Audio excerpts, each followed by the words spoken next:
T'Challa's first Black Panther suit. The Black Panther made his live-action debut in Captain America: Civil War. In the streets of Bucharest during a relentless high-speed chase, the world saw a figure who could keep pace with super soldiers and fight them head-on. That figure was T'Challa, stepping into the role of Wakanda's protector before our eyes. His armor carried its own legacy, forged entirely from vibranium, a metal found only in Wakanda, and long considered the rarest substance on Earth. The suit was built to endure what no other armor could. It absorbed gunfire, survived explosions, and held its ground against some of the Avengers' strongest fighters. Even Captain America's shield couldn't escape untouched. T'Challa's retractable vibranium claws carved across it with ease, a quiet reminder that Wakanda's science was already decades ahead of the world. But the Black Panther was never defined by armor alone. Through the heart-shaped herb, T'Challa's body was elevated beyond ordinary limits, faster reflexes, sharpened instincts, and a resilience that set him apart. It was the union of ancestry and innovation, of ritual and science, shaping the warrior behind the mask. Unlike the upgrades that followed, this first suit wasn't concealed within jewelry or summoned at will. It was worn like traditional battle gear, piece by piece. That detail mattered. In its practicality, the suit reflected Wakanda itself at the time,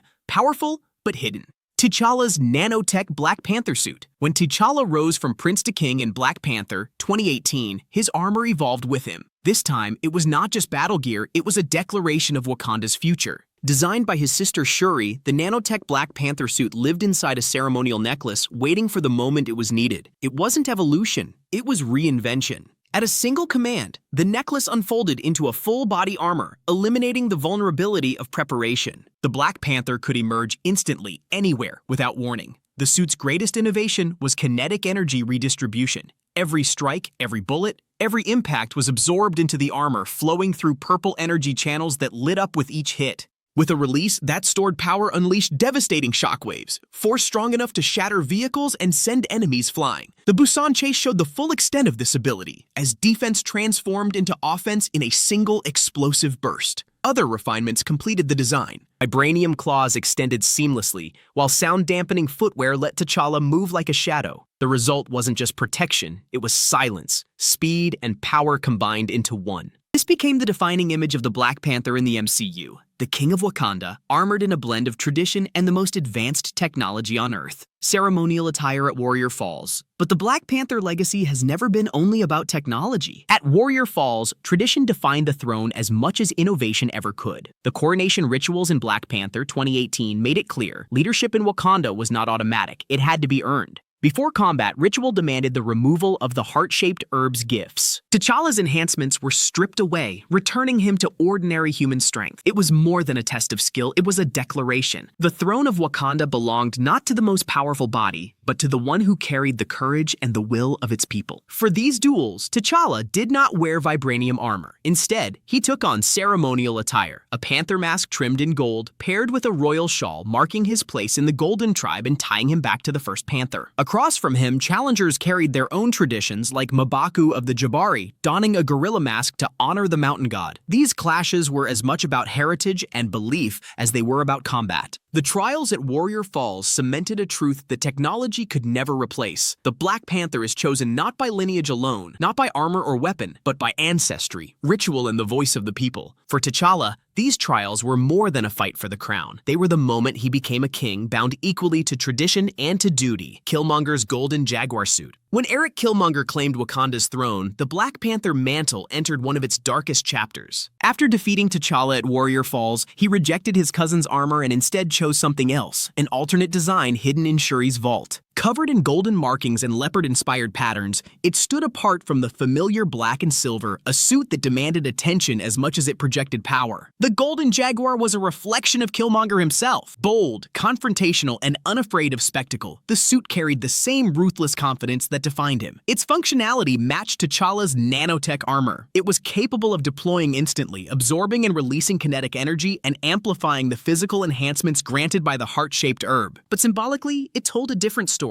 Where T'Challa embodied guardianship, Killmonger embodied domination. To complement the suit, Killmonger carried dual vibranium spears. The choice was deliberate. a fusion of old-world combat and cutting-edge technology, a statement that he was as much a man of heritage as he was of modern warfare. In his hands, the spears became extensions of his vision, a vision where Wakanda would abandon secrecy and rule openly through force. The final clash within the Great Mound became more than a duel. Golden energy collided with silver in a dazzling storm of power, each strike echoing two competing destinies for Wakanda. For T'Challa, the battle was about protection. For Killmonger, it was about conquest. Their conflict became a living metaphor, one that asked whether the Panther's mantle should remain a shield for Wakanda or transform into a weapon for the world. T'Chaka's Black Panther legacy. Before T'Challa, before Nanotech transformed the mantle, Wakanda's protector was King T'Chaka. His time as Black Panther connected ritual and leadership during a changing world. The MCU offers only fragments of his era, but even in glimpses, the weight of his role is clear. In Black Panther, 2018, a flashback to Oakland in 1992 shows T'Chaka in an older-style Panther habit. It was a vibranium weave suit draped in ceremonial kente pattern cloth, a design that emphasized continuity and heritage more than stealth or modern upgrades.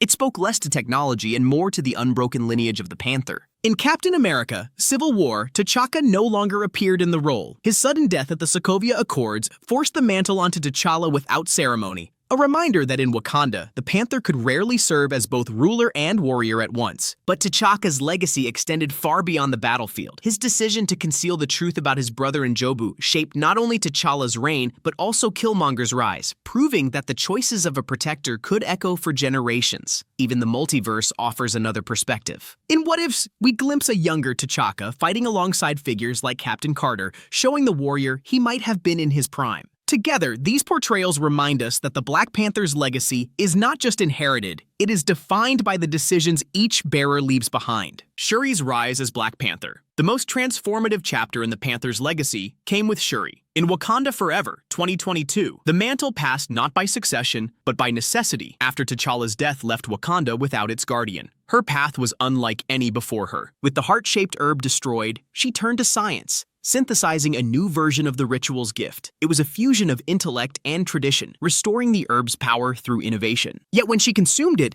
the ancestral plane revealed not comfort from T'Challa or T'Chaka, but a vision of Killmonger, exposing the conflict within her between vengeance and leadership. Her armor reflected that duality. Built on nanotech, it combined silver and gold accents, a balance of her brother's legacy and Killmonger's influence. White dotted patterns echoed ceremonial paint she once wore, grounding the suit in her own history. She carried her own inventions into battle, most notably vibranium gauntlets hinting at sonic technology, though the film never shows them fully unleashed within the Panther habit. As the first woman to wear the mantle in Wakanda's history, she faced more than the Talakanil and their leader Namor. She faced expectation itself. Unlike her brother, she chose not to take the throne, separating rulership from guardianship. That choice redefined the mantle. It was no longer bound solely to monarchy, but to the protector chosen by need and resolve. Through Shuri, the Black Panther became something more, adaptive, enduring, and shaped not only by lineage, but by will. Shuri's Panther gauntlets. Shuri's influence on Wakanda's legacy didn't begin when she stepped into the Panther habit. Years earlier, her inventions were already shaping the nation's defense. Among them, her vibranium gauntlets stood out as both practical weapons and symbolic creations. First seen in her battle against Killmonger, these Panther-headed devices showed how Wakanda's future would not be carried by tradition alone, but by invention. Shaped like snarling panthers, the gauntlets blurred the line between symbolism and science. These tools foreshadowed Shuri's eventual destiny. Their design tied her role as a brilliant engineer to the legacy of the Panther itself, projecting a vision of Wakanda where technology was as central to protection as ritual. Functionally, the gauntlets fired concentrated sonic blasts, powerful enough to stagger armored foes and momentarily disrupt Killmonger's own suit. But like many of Shuri's early devices, they had limits. In the heat of close combat, Killmonger destroyed them, proving that even vibranium innovations could falter in the wrong circumstances. Their true significance lay in what they represented. They introduced a new path for Wakanda's protectors, combat through intellect as much as strength. While the films never explicitly tie the gauntlets to the later technology embedded in Shuri's Panther armor, their spirit lingers. They were an early blueprint of what was to come, Wakanda's future resting not just in warriors, but in creators. Bashenga, the first Black Panther. The Black Panther mantle reaches back to a time before nations, before kings, when Wakanda's tribes were torn apart by endless conflict. Out of that chaos rose a single figure, a warrior shaman named Bashenga, chosen by the goddess Bast to bring unity where none existed. According to legend, it was Bashenga who discovered the heart-shaped herb growing where a vibranium meteor first struck Wakandan soil. When he consumed it, the herb granted him extraordinary abilities like strength, speed, and heightened instincts that surpassed all others. With these gifts, Bashenga became the first Black Panther, the prototype of a protector who would defend Wakanda for generations to come. Bashenga used his power to unite 4 of the 5 tribes, forging the foundation of Wakanda's first kingdom. Only the Jabari resisted, retreating into the mountains where their separation endured across centuries. Yet Bashenga's success as both king and protector became the dual model for every Panther who followed, warrior and leader, bound together. His name still echoes through Wakanda. Mount Bashenga, the site of vibranium's arrival, stands as both a monument and a reminder of his legacy. His story is invoked during coronations and sacred rituals, ensuring that even in modern times, the first Panther is never forgotten.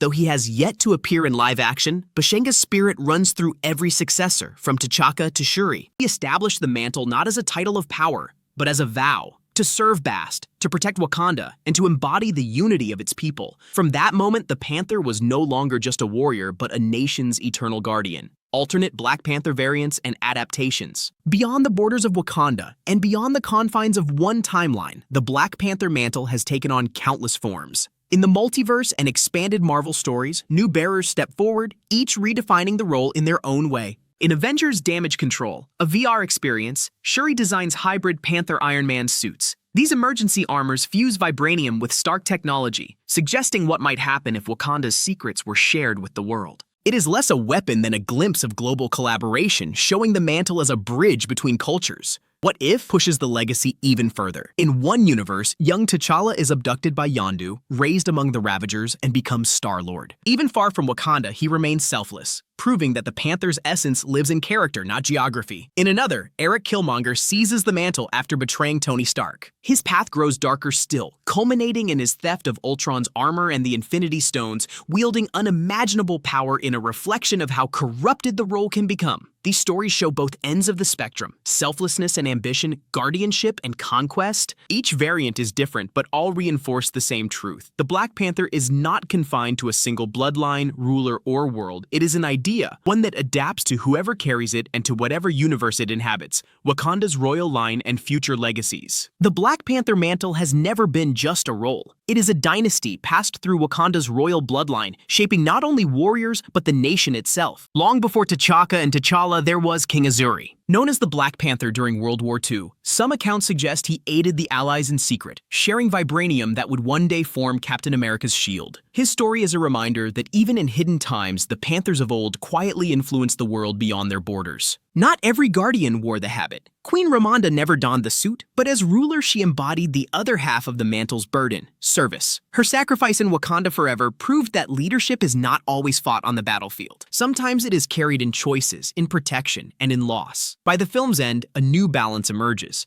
M'Baku rises as king while Shuri continues as Black Panther. For the first time, the throne and the mantle diverge. 2 leaders, each carrying a different responsibility for Wakanda's survival. And then there is the future. Young Toussaint, son of T'Challa and Nakia, carries the name T'Challa II, a promise that the lineage will continue. In alternate visions, heirs like Azari, son of Black Panther and Storm, unite mutant power with Wakandan heritage. Each successor, real or imagined, affirms the same truth: the mantle endures. From Bashenga's first vow to Shuri's reinvention, and eventually to T'Challa II, the Black Panther's legacy proves unbreakable. No matter the era, no matter the bearer, Wakanda will always have its protector. We've explored every era of the Black Panther legacy. If this video hits the mark, be sure to like and subscribe for more. Next up, we're diving into every phase of Captain America, from Brooklyn to the multiverse.